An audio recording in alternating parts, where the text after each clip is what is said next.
Hey folks, Eric here, the Whatever Guy, because it really is whatever for me. Do you folks want to know about Trulieve being the only minority-owned integrated license being issued in the state of Alabama? You guys stick around, man, and we'll talk about that. As you guys know, me, my name is Eric. I'm the Whatever Guy. I usually shoot videos a couple days a week, basically keeping you guys updated in the world Delta 8, Delta 9, Delta 10, hemp cannabis, just what's going on around. And today, man, we're going to talk about this only minority-owned integrated license that was issued by the Alabama Medical Cannabis Cartel last week. As we have, or this week, earlier this week, as we've said many times before, man, this has been a debacle since the very beginning. It's hard for me to believe that out of all of those integrated licenses, out of the 38 applicants, I think there were, that they could only find Trulieve as a minority-owned business to vote on. It's really crazy to me that we have kind of stepped out of the lines, especially when you consider the fact that Alabama people were supposed to be the ones that would benefit first from this.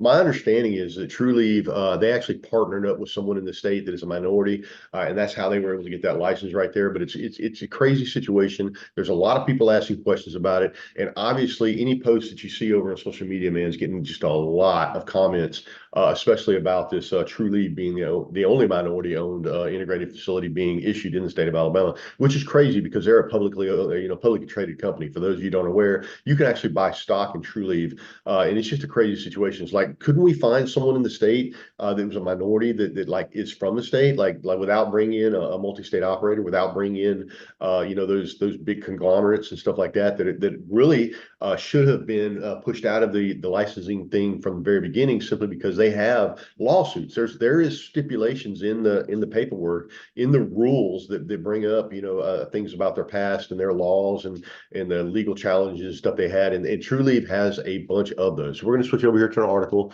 over here. I believe this article is over at Ganjapreneur. Yes, it's over at Ganjapreneur. It says Trulieve is awarded Alabama's only minority owned medical cannabis license. The Alabama Medical Cannabis Commission has awarded a license to Trulieve, Alabama, making it as the sole minority-owned business among the 5 companies selected to pioneer the state's medical marijuana industry. For those of you that don't know, there were some minority-owned licenses that were issued in the lower tier licenses. Those would have been the single licenses, like if you were going for a dispensary, or you were going for a cultivator, or you were going for processor. For those of you who don't understand, integrated license is basically all of those licenses in one. It's the most coveted license. It takes the most money to get started. It takes the most infrastructure to begin the whole process. I believe there was, like I said, 38 applicants. I believe 5 of those were dumped out of it because they didn't show cause for their pass fails. So they basically were voting on 33 licenses or applicants that are coming forward. I know several of those were minority-owned businesses that could have been voted on. I believe they voted on one minority-owned business. They didn't get a second for the vote, and then they ended up going straight to Trulieve, which is a crazy situation to me because, like I said, we should have given these licenses to people that were from Alabama, that live in Alabama, that obviously could have benefited from this all the way around. But like I said, those integrated licenses are all of those licenses in one. So if you're an integrated license producer, you're going to own the farm, you're going to own the cultivation, you're going to own the processing, you're going to own the dispensaries, you're going to own the secure transport, and you're going to own the labs all the way around. They own all of that included in one. And some of these companies that got like Oscity Labs or Specialty Medical Products, those guys have this infrastructure in place. I'm not even sure that Trulieve has a building up in the state yet. Alabama Medical Cannabis Commission has awarded integrated licenses to 5 companies to initiate the state's medical marijuana industry. As reported by AL News outlet, out of 33 applicants, Trulieve of Alabama was recognized as the only minority-owned business to receive a license. This decision is part of the implementation of medical marijuana law passed in Alabama in 2021. The law mandated that at least one of the 5 licenses be allocated to a company that is at least 51% minority-owned, a requirement that the agency has determined was met by Trulieve, Alabama. The development highlights an issue that many entrepreneurs and activists in the cannabis industry have pointed out when larger corporate entities partner with minority operators to secure licenses under state-level social equity provisions. Trulieve, a publicly traded company, was originally founded in Florida and has since expanded into other states with no shortage of controversy along the way, including the death of an employee, Lorna McKerney, at one of their Massachusetts locations in January of 2022. The other companies awarded licenses by the AMCC are Sustainable Alabama LLC, Wagon Trail MedServe LLC, Flowerwood Medical Cannabis LLC, and Specialty Medical Products of Alabama LLC. These integrated licenses will undertake the cultivation, processing, transportation, and dispensing of medical cannabis.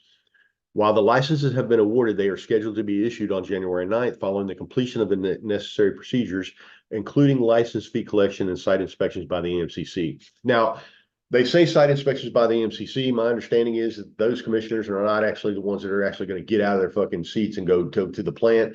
My understanding is after the fact is that some of the, not the commission members themselves, but the people that work for the commission, they are the ones that are going to be going out and doing these inspections, which is really crazy to me. I think the people that actually voted on these licenses to give you these licenses ought to be the ones to actually have to tour this facility and see how ready it is to go.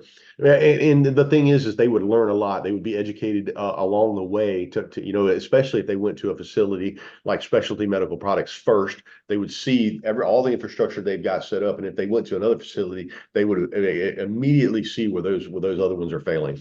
The licensing process has undergone several rounds due to previous procedural issues and litigation. This current awarding is a third attempt by the AMCC, which has made adjustments to its selection process, including conducting open meetings and revising evaluation methods. Each license, including Trulieve, Alabama, will be subject to an on-site inspection to ensure facility compliance with state standards. The MCC has set a provisional timeline aiming for the availability of medical cannabis products by spring of 2024. The Commission's awarding of licenses also enables physicians to begin the process of certifying patients for medical cannabis use.